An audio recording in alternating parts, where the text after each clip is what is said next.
Hi there Capricorn, thank you for joining me for your year 2012 horoscope. I'd like to take this opportunity of wishing you a very happy new year. And you begin this year in pole position because the Sun and Pluto, potent Pluto, are virtually side by side in your sign as the first minutes of this new year emerge. This can give you fantastic determination, particularly around your creative output for the whole of the year. But Mars is also in a very favourable location for you. This is located for the first 7 months of the year in a real go-getting and adventurous area. This combination could see you much more risk, not averse, but much more inclined to be bold and to be progressive. You're someone with a real appreciation of traditionality. It doesn't matter if you see yourself as being quite unusual in lots of ways. There will be elements of your nature where you very much do things as society expects. There may be elements of your nature where you rebel against this. But this can be a particular period where you need to break the shackles. But you just need to be conscious that the solar eclipse of last November also provides a very important influence for the first 5 months of this year.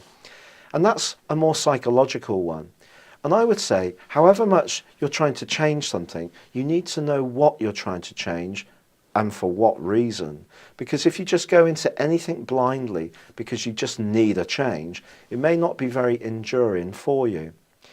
Now, we all know that money is a very contentious issue in the world at large at the moment, but you could do surprisingly well in January. Just be careful in week 2. There could be something that comes up where you have an opportunity to earn some, but there may be a little bit of a hook or a catch with this, so wait until later in the month before making your mind up.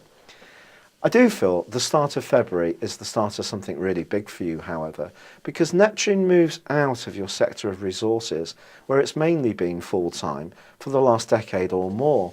It's moving into an area that's very much to do with expressing yourself. If you're one of those people who's traditionally had a book inside of you, gosh, how did you swallow that? Hope it wasn't too big. Well, that book may need to come out in the months and years ahead. Or perhaps you'll write poetry or learn to play a musical instrument. You really need to express yourself a lot more. But your ruler Saturn begins a backward journey on the 7th of February for 5 months. And this is in the part of your horoscope to do with your interaction with the world at large. This is known as your midheaven. It's possible that you have reached the end of the road in one particular situation.